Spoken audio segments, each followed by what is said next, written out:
everybody. Thanks for starting your day with us here on Wake Up Charlotte to Go. I'm Ben Thompson. Larry Sprinkle standing by with a look at your Monday forecast. Hey, good morning. Yesterday was almost perfect weather. Had a lot of sunshine. It was mild. We had 74 degrees for a high temperature compared to the average high of 63 this time of the year. It was a mild morning with a cloud cover. Most of the area was in the 50s. It was 40 at Boone, 50 at Hickory, 56 at Charlotte. It was 55 for the low in Rockingham this morning. As we check your hour by hour forecast, speaking of the 50s, we stay in the 50s all day through the afternoon, right into the evening. In fact, the evening temperature around 8 o'clock under cloudy skies should be right around 51 degrees. Rain chances this week. Not expecting rain today. Definitely some rain tomorrow, breaking the rain on Wednesday. More showers in the forecast for Thursday, maybe even a couple of thunderstorms on Thursday. Today, in the mountains, cloudy, about 46 at Boone, 45 at Jefferson, Lenore, Taylorsville, Morganton, and Hickory, low 50s in that area. For the Charlotte metro area, we stay in the 50s, mid 50s for afternoon temperatures, about the same east of here, Monroe, Wadesboro, Rockingham. Temperatures today in mid 50s. It will be a chilly, rainy day tomorrow. How about 50 for high temperature? Nice weather on Wednesday, some sun and 65. Thursday, a whole different situation. If we get enough sunshine, there's enough instability. We could get some storms out there. And then Friday, you look at all right, 61. A big cool down for the weekend. First official day of spring is Saturday, only 54. We're in the upper 50s to end the weekend with some sunshine this Sunday. And that's your forecast this morning, Ben. Thanks. Turning to our top stories of the day. One person dead after a triple shooting in South Charlotte. Police responding to Kings Ridge Drive near Old Pineville Road just after midnight. CMPD says they found one man dead when they got to the scene. Medic rushed a second victim to the hospital with life-threatening injuries. Another victim showed up at the hospital with minor injuries. Police have not released any information about a suspect.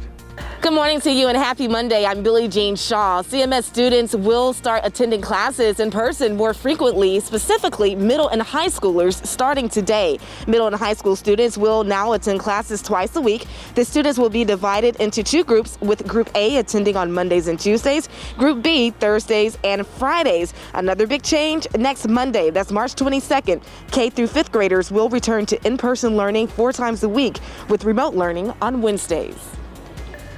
CMS not the only school increasing in-person learning today. Cabarrus County, 4th graders and 5th graders will return to the classroom 4 days a week, and in Fort Mill, middle and high school students will fully return to the classroom 5 days a week. Comes as a measure just signed by the governor, requires all North Carolina schools to offer some in-person learning by April 1st. Tonight, Union County Public Schools and Catawba County Schools will hold emergency board meetings to discuss in-person learning as well. Leaders will consider giving middle and high schoolers more days in the classroom now that it's allowed by the state. Right out, students in both districts are in the classroom 2 days a week. I'm Tracy Potts. The Biden team is hitting the road this week to convince America that the American Rescue Plan was a good idea. It's a done deal now, but they're selling it to the public, including those $1,400 checks that started hitting bank accounts over the weekend. As for the vaccine, more people are getting vaccinated. 15% of the population now fully vaccinated, but there is concern about people who don't want the shot. A new poll shows nearly half of Trump supporters say they won't take it. And now America's top infectious disease expert, Dr. Anthony Fauci, is calling on the former president to convince his supporters otherwise. Time now to connect the dots when we make the news make sense. Beaches across the South are expecting crowds this week as college students head to the coast for spring break. This is a video you see here from South Florida where see, the beach is pretty packed by just about any standard. However, spring break won't be the typical party that some college students are expecting. Spring break could look very different this year. Let's connect the dots. Last year, when spring break hit right as the pandemic was exploding, pictures of college students crowded on beaches quickly made headlines. In an effort to avoid a repeat this year, some colleges are taking an extraordinary step, canceling spring break. Now, that doesn't mean kids won't get any time off. Instead, places like the University of South Carolina are scattering days off throughout the semester. Other schools are trying to offer students incentives to avoid the urge to travel. And by incentives, we mean cold, hard cash. The University of California at Davis is offering $75 staycation grants to students staying in town.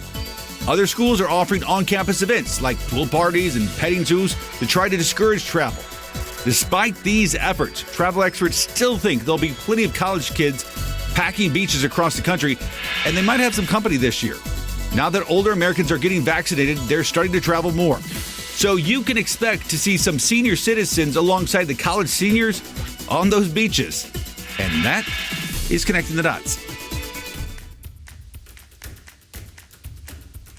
64 teams are lacing up their dancing shoes for the NCAA Tournament. March Madness is on, and after not having it last year, people are super pumped, the teams as well. Millions started downloading their bracket, filling it out last night, and that's going to be happening a lot today. So let's talk about the safety protocols first that are in place to make this tournament happen this year. The league is including contact tracing for players. They want to make sure as many teams are still able to play as possible. There are less restrictions and less strict restrictions in place for fans. Now, some huge talkers in this year's tournament, a couple of blue bloods left out of the tournament.